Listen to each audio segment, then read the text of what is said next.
hand over to Catherine Metters from Posturite. Her colleague Kieran Smith is going to speak to you at the end as well and take any questions. I'll hand over. Thanks, Catherine. Thank you very much. I hope everybody can see and see my screen. So thank you for inviting me today, and I'm going to be speaking about the highs and lows and suggestions for successful hybrid working. My background is I'm a physiotherapist, an ergonomist and health and safety consultant, and I've been hybrid working now for about 20 years and I absolutely love it. However, I do have to admit that I am of a certain age, and I do have a dedicated space to work, and therefore it has been fairly easy for me. And that's not the case for everybody. And as we'll see, hybrid working does have its pros and cons. So moving on to that, she says, is getting her screen to move on. There we go. We have had the rapid change in working due to COVID, but we've been talking about home working and flexible working for a long time before that. But the positives for being able to work in different places, particularly your home, are there on the screen for everybody to see, and probably most people have experienced these. So having more flexibility of time at home, reduced costs. Some people find the peace and quiet works really well for them, or the privacy works well for them with the tasks that they do. A lot of people actually have found that being forced into using remote communication methods has helped them throughout their personal and their business lives. And actually, a lot of people with disabilities have also found that working at home is far more inclusive for them. So there are some real benefits to it. However, it's not all positive. We have also seen a number of drawbacks. I'm going to focus very much on the musculoskeletal issues, but reduced opportunities for informal learning. When we all consider how we learnt our trades when we were first at work, a lot of it was not formal teaching. A lot of it was just observing how other people dealt with situations, and I think we're lacking that with not having people together so much. We need to develop new policies to make sure we support the hybrid working and different funding requirements. We have noticed an increase in mental health issues. Now, if that is directly related to hybrid working, I don't think we've got the research to prove it, but I think anecdotally we can all see that the isolation potentially and the lack of support may well have contributed to that. Potentially longer working hours. If you talk to people who work routinely at home, they will often tell you that's the case. Reduced informal communication. No more do you bop into somebody whilst they're making a cup of coffee, that sort of thing. A lot of Zoom fatigue has been reported, going from one meeting to another, not having the opportunity to actually do the work required by the meetings, or just actually using a camera, being on camera is fatiguing for many reasons. And actually for some people with disabilities, they found actually working away from the office actually more of a challenge. So we have very much a split between people with particular needs, finding which way works for them with their disabilities. Moving on to the specifics of home working. I have a group of 25 assessors around the UK, and we obviously do a lot of home working assessments. We have noticed a significant amount of negative impacts of home working, as it is sometimes done now. We've seen a rise in musculoskeletal discomfort. And in fact, I did a bit of informal research during lockdown. And within the first 6 weeks of lockdown, the reported neck and upper back issues just skyrocketed. Still maintaining lower back problems and other problems, but the neck and upper limbs really took a pounding. And sadly, we're still seeing that. Eyesight fatigue and headaches, isolation and stress, reduced development opportunities. You're not there in the moment to be visible. Lack of stimulation sometimes. Sometimes too much stimulation from the home environment, interruptions. Some misunderstandings sometimes creep in when we're not with people about, our interactions. And sadly, we have all become a lot more inactive And the biscuit tin is often not far away, so we have seen an increase in those sorts of problems associated with inactivity and increased consumption of fast foods, let's put it that way. Really putting it in a nutshell, these sorts of postures, if they're done for too long, will cause problems. You don't need to be a physiotherapist to acknowledge that. These are fine for occasional interactions, but not for longer term misuse. And no surprise, as I've already said, these are the common issues that we see due to poor home working. And in fact, we could say actually poor hybrid working. If you just come into the office and put your laptop down, you'll have the same sort of issues. So neck ache, backache, hand problems, eye strain, and poor mental health are some of the negative outputs if we don't get it right. So what are we trying to aim at, particularly for the musculoskeletal and the eyesight problems, and actually the productivity? The picture I have on screen is a stylized view of what we try and aim for with a good DSE setup. I don't think really anything has changed that. And if you've been involved with doing assessments or just sorting out people's problems when working at computers, there's nothing new there for you. So I'm just going to go through the specifics. Oh, I'm so sorry. I've got on one more. So the common problems that we see out of the office are non-adjustable chairs, small, cramped working areas, low screens, often due to using a laptop, often not having a separate keyboard or mouse, poor foot support, so maybe not being supported whilst you're working, and lack of movement. These are the common problems that lead into the musculoskeletal discomfort and thus into our productivity reduction as well. If you're not comfortable, if you're distracted, you're not going to be working efficiently. Here's an example of a setup. This lady kindly volunteered to share some pictures. I look at that and my shoulders hurt, my head hurts, and yet this is the setup that the lady has at home. I don't think anybody would look at that from afar and go, this is a suitable setup. So what do we need to do as far as our seating? What are we aiming for? And I think that's what's really important and what I want to sort of emphasize today is actually that it's not about conforming with the regs. Of course, we're going to do that. It's about making sure people are supported in good positions so they can work effectively without discomfort. So the good position is one where the body is supported, so it's not having to work so hard. Achieving the good position, so the spine's in the right position, the arms are in the right position, and the legs are supported. This will mean that the body is most efficient, the tissues are not put under strain, and that there is good circulation. So that is what we're aiming for. Here's another example of a home setup. And as you can see, that deviates from what we've just been talking about. We can see that the head is not in balance, so that the muscles here are having to support this head position. So they're going to be working really hard and therefore will fatigue. Having the arms forwards, again, the tissues here are having to work really hard to support that. What we want to see is the arms back towards the body. And the screen being on the high side, again, as soon as you start to see the chin coming upwards, you know all these tissues here are working really hard.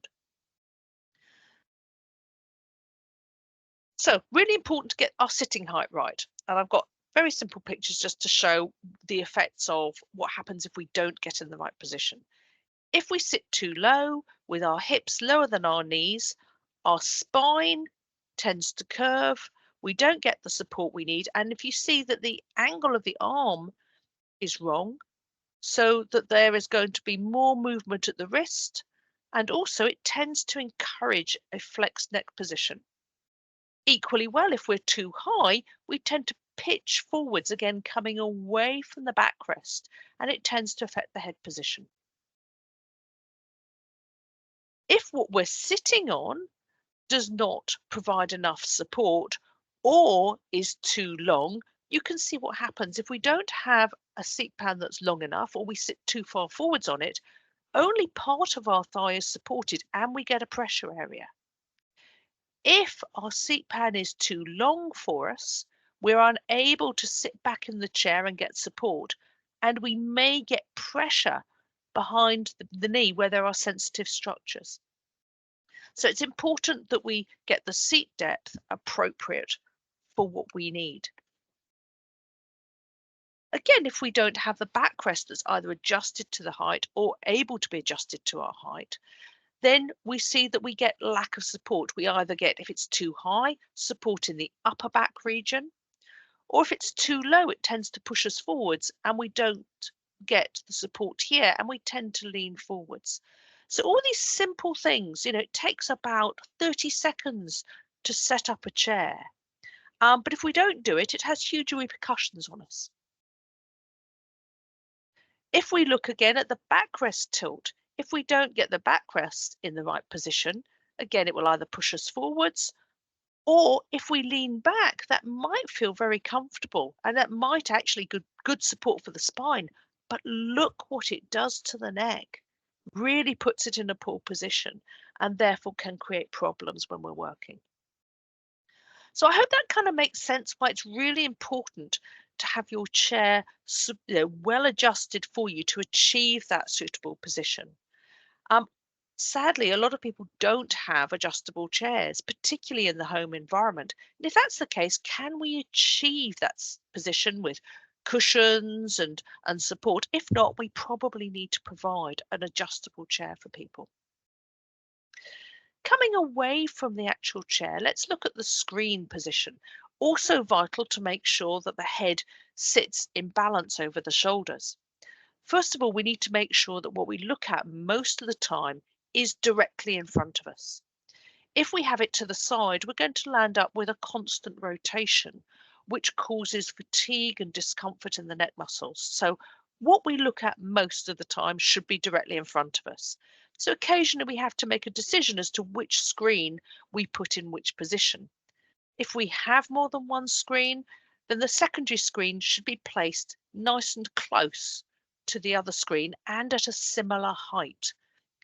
We need the head to be in a nice upright, neutral position for the majority of the time when we're working. That'll prevent musculoskeletal problems and also prevent discomfort, which creates distraction. How high should the screen be? Well, the top of the screen, not the frame, but the top of the screen should be about eye height. So when you're looking down to the middle of the screen, the eyes are in a very relaxed position. So simply there are ways to adjust the screen height, either if you've got a laptop with a laptop stand, or you could have a monitor arm, or you could simply use blocks and things like that. What would be the signs that your position needs a review? I've got some images here that perhaps you'll have seen from your colleagues or you recognise in yourself. If you're lifting your chin up, you've probably got the screen in the wrong position. Maybe you're coming forwards from the chair. Maybe you're leaning on the desk. This is something that I find is a very great little telltale for myself. I find myself leaning and I go, oh, I've been there too long. Something's in the wrong position. Maybe you're squinting. Maybe your eyes get tired and sore. Maybe that is because you've either been looking at the screen for too long, or maybe it's in the wrong position. Or is it that all too often neck and shoulder ache, that burning feeling you get at the back of your shoulders? That's a really good indicator that perhaps you need to review your position. So coming away from the screen and looking at the keyboard and mouse, so important to be able to keep the arms close and relaxed by the body. And the only way to do that is to make sure where you put your hands is an appropriate place to keep your arms in the right position. So keeping the keyboard nice and close and not letting that mouse scoot out to the side. Really, really important. Sometimes actually a full-size keyboard is too long. Sometimes people would benefit from having a shorter keyboard so they can bring their mouse closer.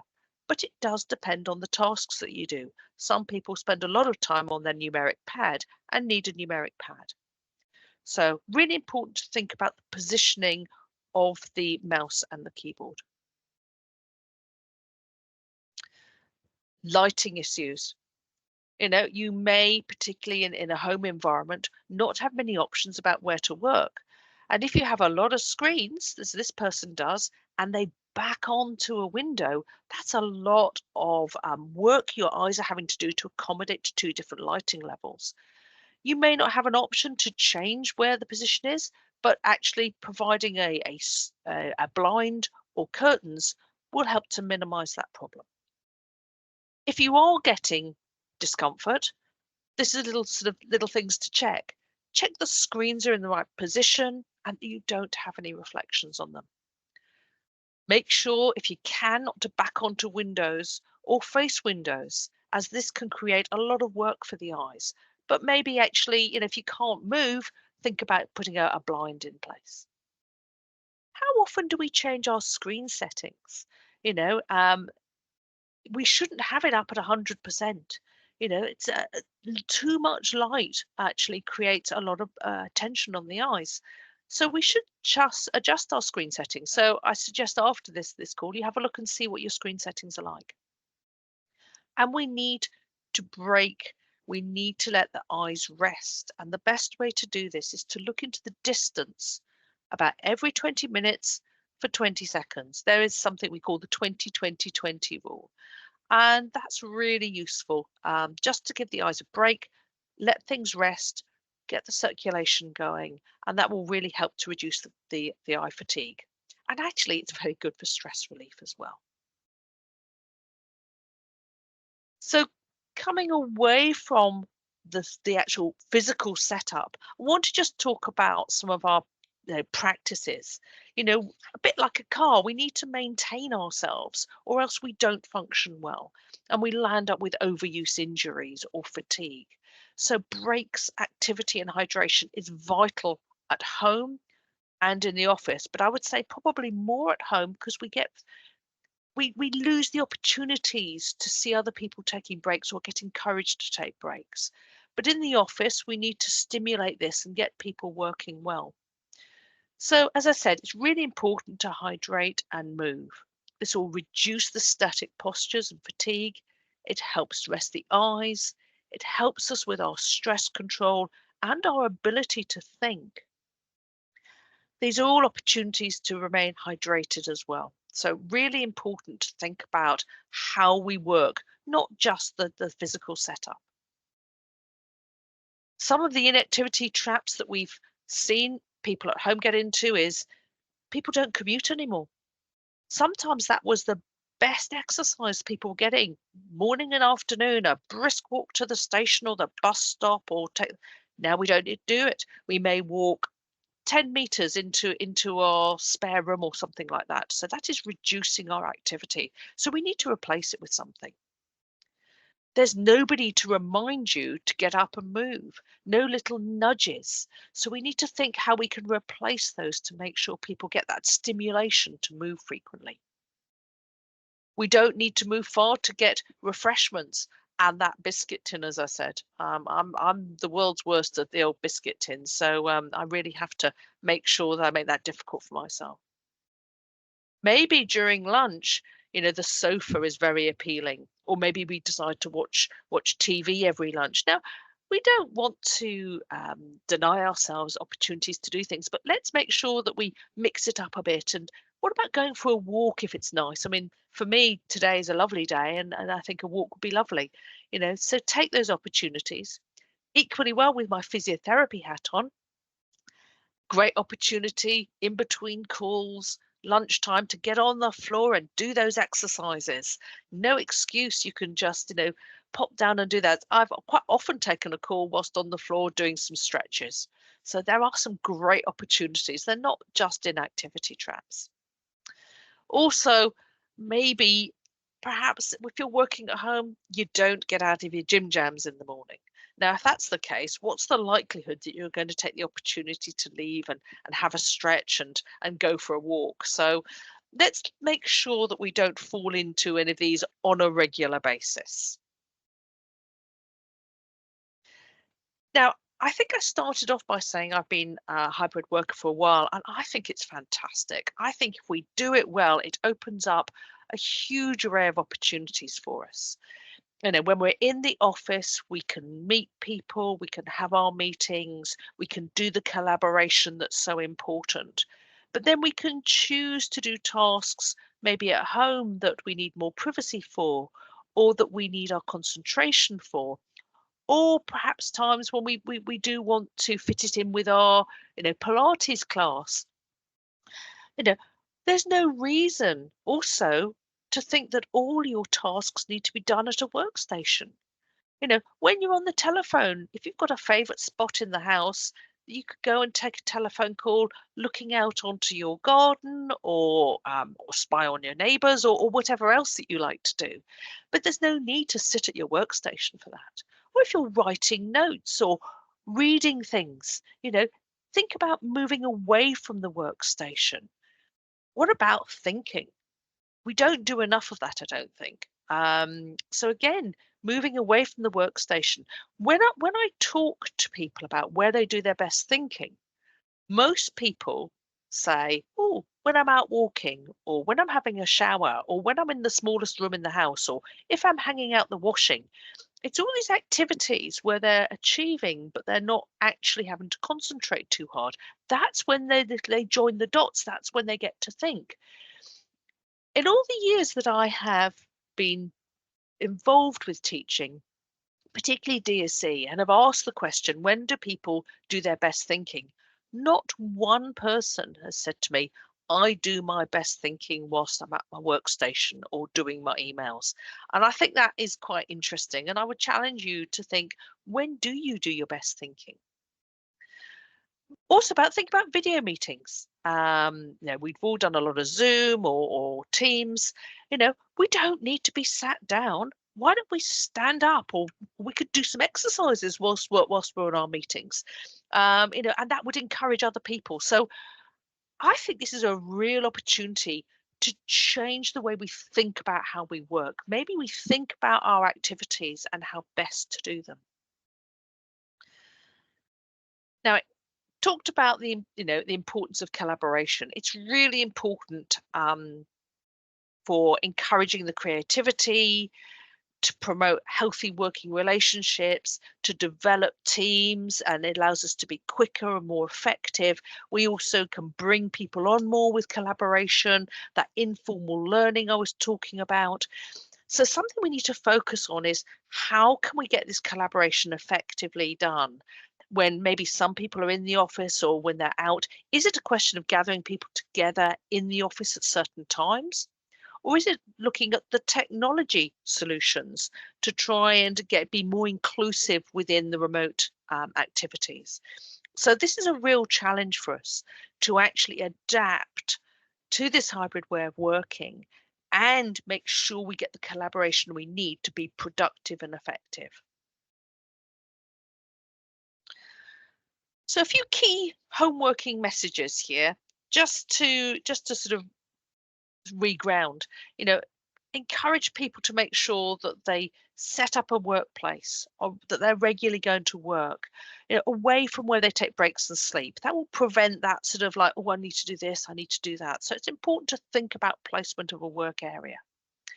And if that's not possible, we should encourage people to clear the work away from their rest areas every day. Taking breaks with others, if you live with or people, then that works very well. But maybe go out for lunch. So encourage people not to isolate themselves. Try to stick to a work routine is very useful as well. And that will encourage the taking of breaks and exercise and hydration.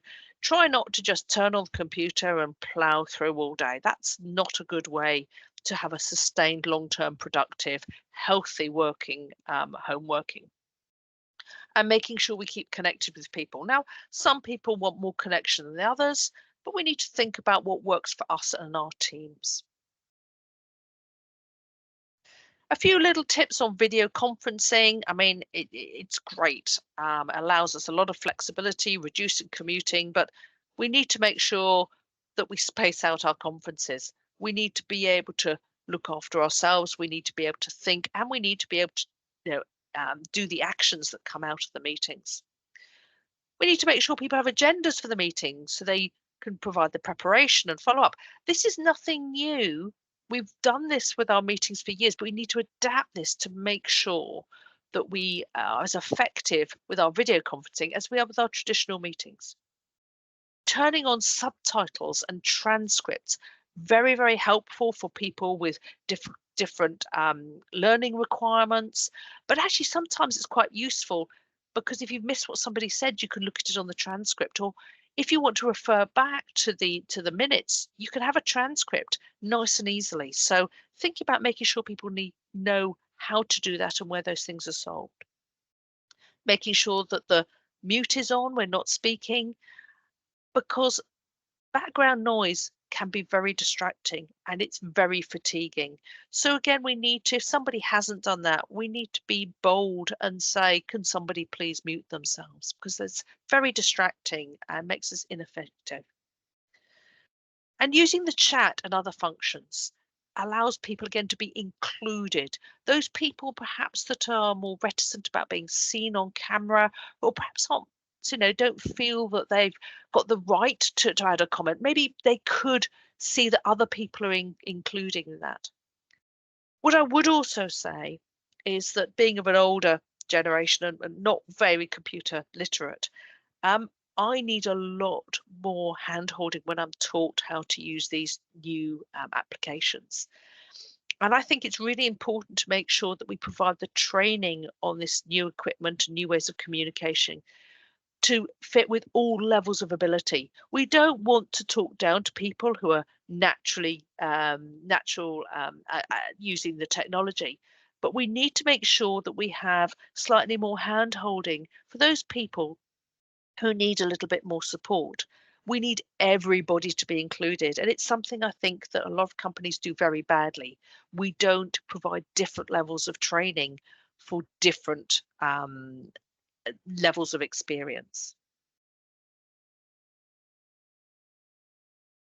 So, a few tips for the hybrid working, and we need to consider what tasks are needed from people. And we need to think about how they're best to be performed, and we need to plan for those suitable options. So do we need a large, high physical hybrid space in the office? Or actually are the tasks that we do better done at home?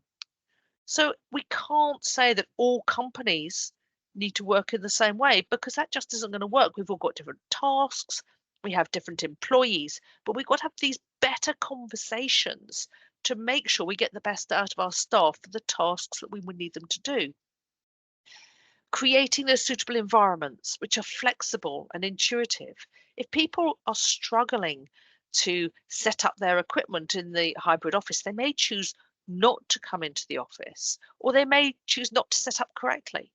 So let's make sure everybody's empowered to set up the best they can and use the technologies that we provide them with. We need managers to discuss with employees the best way to complete their tasks. They may not know the options that are available to them.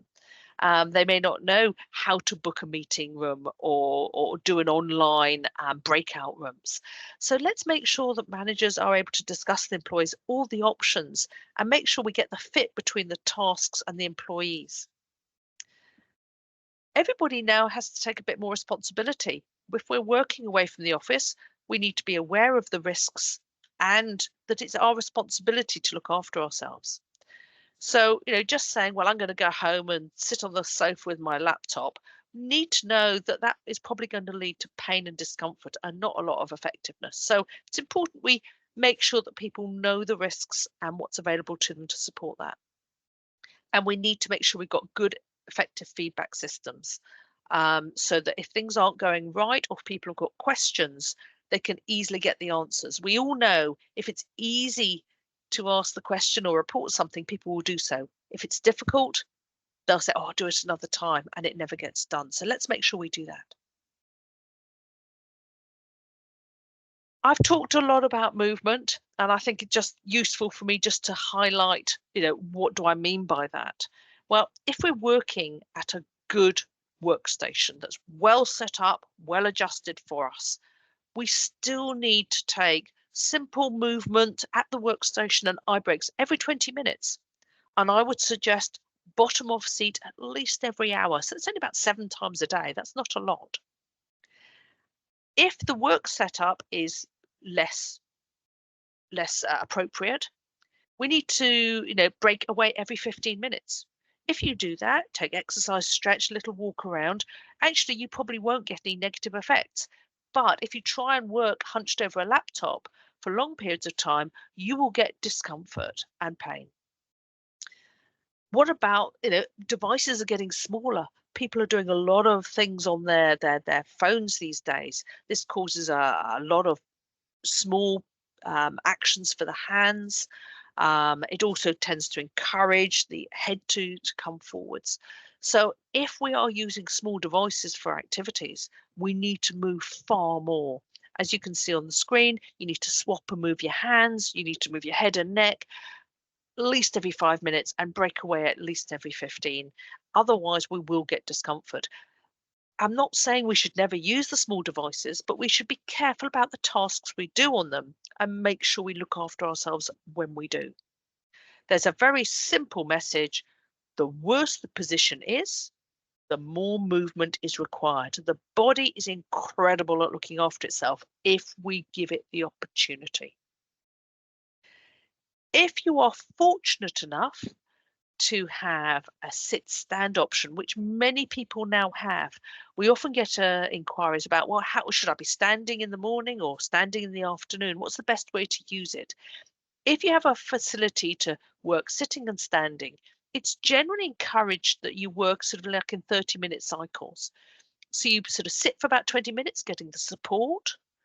Then you stand for about 8 minutes, doing some work, and then maybe you do go for a short walk around to the water cooler and back for 2 minutes. Now, nobody's going to work in a strict 30-minute cycle, but I think what you can see from this is that the body likes to move. We know it is good for our musculoskeletal system as well as our all our other systems as well. So it's really important that we do keep moving throughout the day and look for those opportunities to do that. And we all have different opportunities, and we need to take the time to look and see which ones work for us.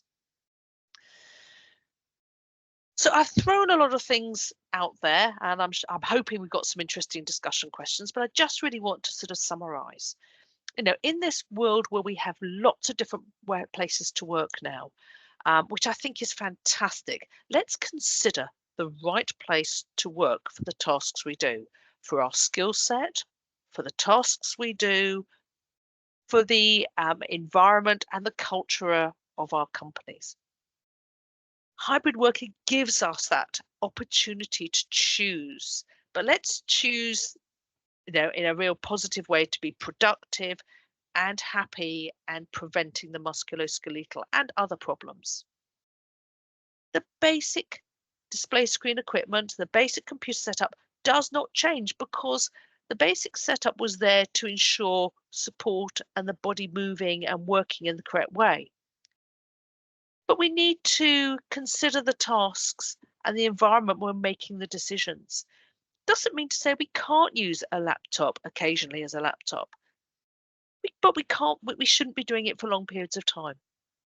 So it's all about remembering getting the body supported in the right position and achieving what we want to do.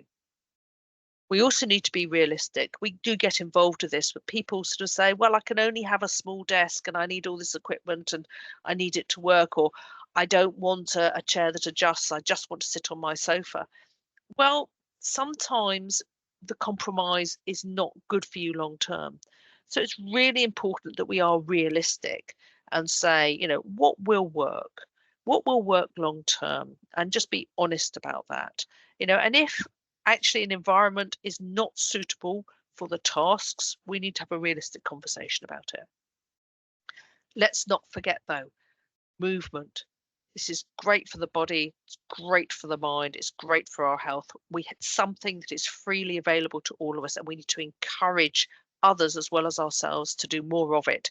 But that doesn't mean to say you have to start playing a sport or anything else. Just movement, sit to stand, walking is fantastic for us. But we also need to remember that we need to encourage people to raise any concerns as soon as possible. If the problem is acute, we can usually get on it, we can solve it. We don't want these things to become chronic and people to be in constant pain. So we need to be realistic, but also make sure people can report problems.